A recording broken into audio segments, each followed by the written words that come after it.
Bismillahirrahmanirrahim. Assalamualaikum warahmatullahi wabarakatuh. Waalaikumsalam warahmatullahi wabarakatuh. Sahabat Quran Ashfa, alhamdulillahirabbil alamin. Kita dipertemukan kembali di kesempatan yang insyaallah berbahagia, dan dengan nikmat tentunya Allah berikan kepada kita nikmat iman, nikmat Islam, dan juga waktu ruang sehingga kita bisa bertemu kembali. Dan juga insyaallah ke depan kita akan membahas hal-hal yang menarik berkaitan dengan Al-Quran tentunya. Alhamdulillah di pertemuan hari ini saya bersama Ustaz Rizky. Beliau salah satu kawan saya di sekolah Quran ini. Kita sapa beliau terlebih dahulu. Assalamualaikum Ustaz. Waalaikumsalam warahmatullahi wabarakatuh. Sehat? Alhamdulillah sehat. Sehat selalu ya, mudah-mudahan. Amin. Keluarga sehat ya? Alhamdulillah sehat juga keluarga. Baik, alhamdulillah kita sudah berjalan di sekolah ini selama kurang lebih 1,5 tahun ya Ustaz ya. Nah, kita seangkatan. Ada hal yang menarik yang akan kita bahas Ustaz, terkait Al-Quran tentunya. Jadi sahabat Quran di luar sana, teman-teman di luar sana, ayah bunda ingin tahu bagaimana pengalaman yang berkesan yang menurut antum menarik semasa belajar dulu gitu, sebelum sampai akhirnya kita bertemu di sini seperti itu. Iya. Oke, monggo Ustaz. Kayaknya menarik, pertanyaan menarik sekali. Perjalanan saya itu saat awal saya masuk pesantren itu di tahun 2015. Di tahun 2015 itu saya belum menghafal Al-Quran, karena di tempat saya belajar itu belum boleh menghafal Quran itu kalau belum lancar bacaannya.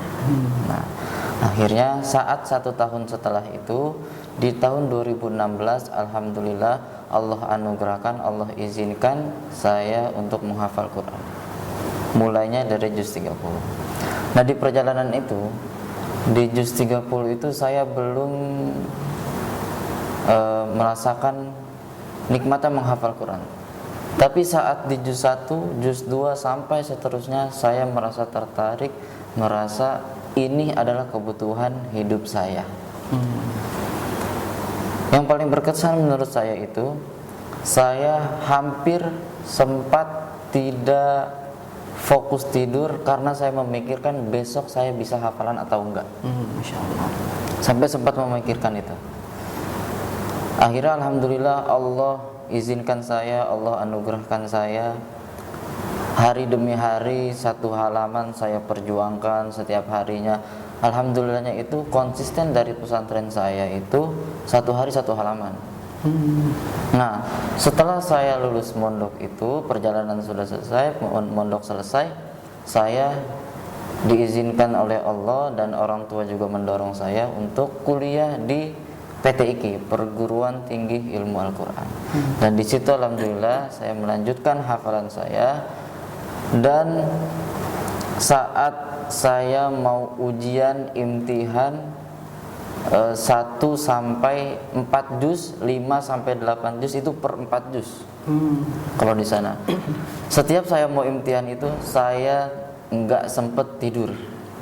Kalau saya tidur, pengalaman saya itu pasti besoknya lupa. Pasti, entah di juz sekian, entah juz berapa, itu pasti ada yang lupa. Nah, akhirnya saya memutuskan untuk setiap imtihan enggak tidur. Pokoknya saya murojaah terus menerus. Orang tua saya masuk ke kamar, kok belum tidur, besok imtihan, doain, akhirnya didoain. Alhamdulillah.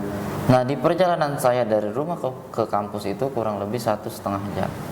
Nah, di perjalanan itu saya alhamdulillahnya masih terus murojaah, karena kata guru saya, sangat mubazir, sangat sayang kalau waktu kalian saat menghafal atau murojaah, di waktu kosong itu kalian tidak membaca Al-Quran.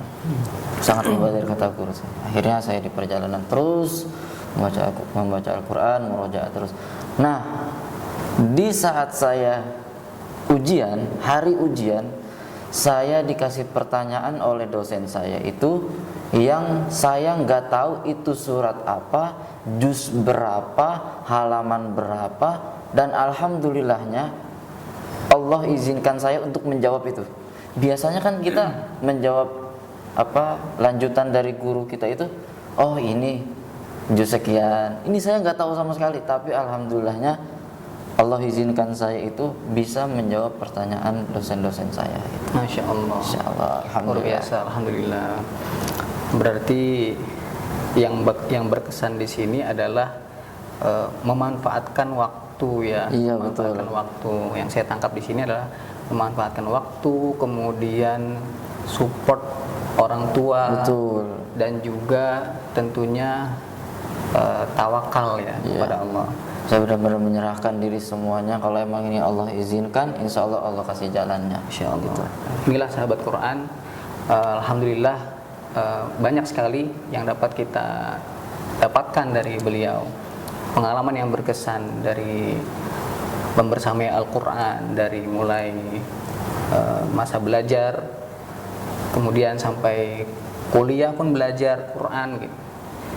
Itu artinya buat kita sebagai manusia dan juga diamanahi oleh Allah Subhanahu wa taala untuk beribadah gitu ya. Dan juga lebih mendekatkan diri kepada Allah dengan Al-Qur'an gitu ya. Betul. Itu suatu hal prestasi mungkin menurut Ustaz ya yang sangat berharga gitu. Sampai-sampai untuk tidur saja itu waktunya tidak ada gitu Ustaz, benar kan ya? Nah, sama seperti saya Ustaz gitu. Saya juga sama seperti itu. Dulu kata-katanya, pokoknya kalau belum hafal itu kita punya punishment sendiri Iya, gitu. benar. Kalau belum hafal berarti ya nggak ada tidur buat kita gitu. Ataupun misalkan makan, saya waktunya sudah makan, maka sebelum saya bisa hafal Al-Quran ini, maka saya belum bisa makan gitu. Ada kepikiran Ada gitu kepikiran, ya. Oh gitu. belum target saya belum tercapai. Daripada besok kita numpuk hafalan yang hari ini dan seterusnya, maka lebih baik diselesaikan. Iya, biasanya. betul. Bahkan kita merasa kalau kita sudah nyaman, ruh kita sudah dekat sama Al-Quran itu, ngerasa kalau satu hari nggak ngafal, satu hari nggak murojaah itu kayak ada yang kurang. Ada beban tersendiri kalau kita nggak ngafal, nggak murojaah itu. Benar-benar. Berarti benar kata Al-Quran itu, makanya Allah mengulangi kata pendekatan ke Allah itu lewat Al-Quran, mengulangi di surat Al-Qamar itu sebanyak 4 kali. Penegasan bahwa benar Al-Quran itu sebagai sarana kedekatan kita sama Allah. Walaqad yassarnal Qur'ana lidzikri. Itu benar. Itu benar banget penegasan itu. Kalau tadi kita bicara tentang proses menghafal Ustaz. Iya. Sekarang bolehlah kita sharing lagi nih terkait dengan bagaimana hafalan yang sudah kita miliki kemudian bisa kita jaga dengan baik, kita murojaah dengan rutin, dan yang paling penting adalah bagaimana mengistiqomahkan itu ya. Bagaimana supaya kita ini istiqomah atau konsisten dalam memurojaah hafalan tersebut Ustaz. Monggo silakan. Oh iya, baik Ustaz. Untuk pertanyaan itu pertanyaan yang sangat familiar, yang bagus, yang bisa kita muhasabah diri kita bahwa memang Al-Quran yang sudah kita hafal itu wajib kita jaga, walaupun cuma satu ayat itu wajib kita jaga. Nah, guru-guru saya itu memberikan wejangan sebelum kami semua itu lulus dari pesantren tersebut, lulus dari kampus tersebut. Beliau itu bilang, mau berapapun hafalan kalian setelah lulus dari sini, kalian jaga. Itu kewajiban kalian. Karena itu adalah kalamnya Allah. Walaupun cuma satu ayat, walaupun cuma satu juz. Karena beberapa ada yang bilang ke dosen saya itu, ke guru saya itu, bilang, hafalan saya cuma satu juz. Satu juz itu kalam Allah semua. Itu anugerah dari Allah, kalian harus jaga. Nah, tipsnya itu beliau itu memberikan tips kalau hafalan kalian 10 juz minimal 10% atau 20% dari hafalan kalian itu dimungkinkan di murojaah. Misalnya hafalan kita cuma 1 juz, alhamdulillah, berarti 1 hari kita harus mungkin 1 halaman atau 2 halaman. Itu fokus mungkin 1 hari. Fokus mungkin. Di hari kedua itu kita, pokoknya target kita itu dalam seminggu ini, seminggu hari Senin kita 1 halaman, hari Selasa 1 halaman dan 2 halaman jadi 2 halaman. Itu 2 halaman ini kita murojaah di hari Selasa.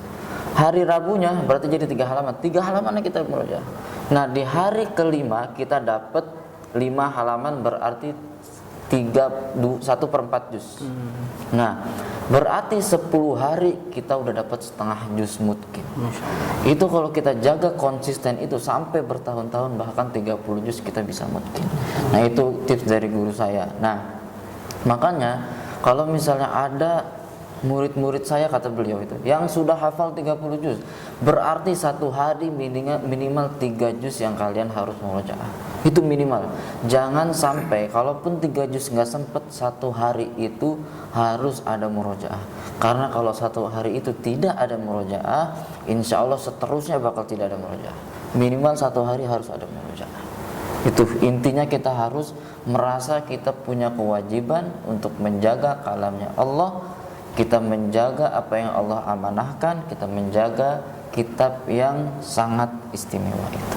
Masya Allah, luar biasa, berarti sangat istimewa ya untuk menghafal Al-Quran, memurojaah Al-Quran. Prosesnya begitu panjang begitu, kira-kira sangat panjang. Sangat panjang, apalagi perhitungan kita dengan target yang kita miliki kadang-kadang tidak sesuai juga. Betul. Gitu. Karena kan sesuai dengan apa yang sudah didapatkan dari pengalaman antum juga, bahwa kalau dari target yang kita punya itu, contoh 30 juz, 1 hari kita, teman-teman di sana harus hafal murojaahnya 3 juz. Iya. Paling minimal lagi, kalaupun tidak ada yang sampai 3 juz, berarti harus ada yang dimurojaah. Harus ada. Gitu. Harus ada, jangan sampai nggak ada sama sekali itu. Itu sungguh luar biasa menurut saya pribadi, karena bagaimanapun hafalan itu sebetulnya mudah sih Ustadz ya. Iya, benar. Dan yang paling susah itu adalah murojaah dan menjaganya gitu. Tapi insya Allah, kalau Allah sudah janji, hanya kembali kepada kita, apakah kita mau atau tidak. Iya, nah ini yang kebanyakan kembali lagi ke kita mau apa enggak sih. Benar. Allah itu udah ngasih, tinggal ambil atau enggak. Masya Allah, gitu. Barakallah Ustaz. Itu tadi dari beliau Ustaz Rizky sudah menyampaikan pengalaman yang berkesan selama menghafal Al-Quran, kemudian memurojaah Al-Quran, dan tips bagaimana supaya kita bisa menjaga dan memurojaah hafalan kita dengan baik. Mungkin ada quotes Ustaz? Saya ada ingat dari guru saya itu, yang membuat saya itu klek sama, udah kita ngafalin Quran, dah klek kita istiqomah sama Al-Quran. Beliau itu pernah bilang gini, Al-Quran itu istimewa. Bagaimana caranya kita sebagai manusia itu mengambil keistimewaan tersebut dengan membaca, menghafal, dan mendekatkan diri kita. Saking istimewanya Al-Quran, Al-Quran diturunkan oleh Allah lewat malaikat Jibril. Berarti malaikat Jibril dilewati sama Al-Quran kan? Dekat sama Al-Quran. Malaikat Jibril dijadikan malaikat yang istimewa, yang paling agung. Malaikat Jibril menurunkan Al-Quran kepada Nabi Muhammad. Nabi Muhammad menjadi nabi yang paling agung, ya kan, lewat Al-Quran. Nabi Muhammad menurunkan Al-Quran kepada umatnya menjadi umat yang paling agung. Bagaimana kalau Al-Quran berada pada diri kita? Insya Allah kita akan menjadi umat yang istimewa, menjadi keluarga yang istimewa, menjadi manusia yang istimewa, menjadi hamba yang istimewa. Itu yang membuat saya harus dekat sama Al-Quran. Masya Allah, barakallah Ustaz. Baik, alhamdulillah, di akhir daripada bincang-bincang kita hari ini, mudah-mudahan kita berdoa Ustaz ya, Amin, mudah-mudahan ya. kita dijadikan sebagai ahlul Quran. Amin. Dan juga teman-teman di luar sana, sahabat Quran Ashfa khususnya, bisa membersamai Al-Quran hingga akhir hayat gitu, Ustaz. Amin, amin. Dan juga tentu dengan izin Allah dan juga keridhaan Allah, mudah-mudahan kita diberikan kelancaran untuk Amin. bisa membersamai Al-Quran. Mungkin itu saja Ustaz dari Baik. kami, mudah-mudahan bermanfaat. Insyaallah kedepannya kita akan bertemu kembali oleh teman-teman kita dan juga sahabat Quran Ashfa yang akan menyapa teman-teman di sana. Kita akhiri Ustaz dengan hamdalah dan alhamdulillahirabbil alamin, subhanakallahumma wa bihamdik, asyhadu an la ilaha illa anta, astaghfiruka wa atubu ilaik. Wassalamualaikum warahmatullahi wabarakatuh. Waalaikumsalam warahmatullahi wabarakatuh.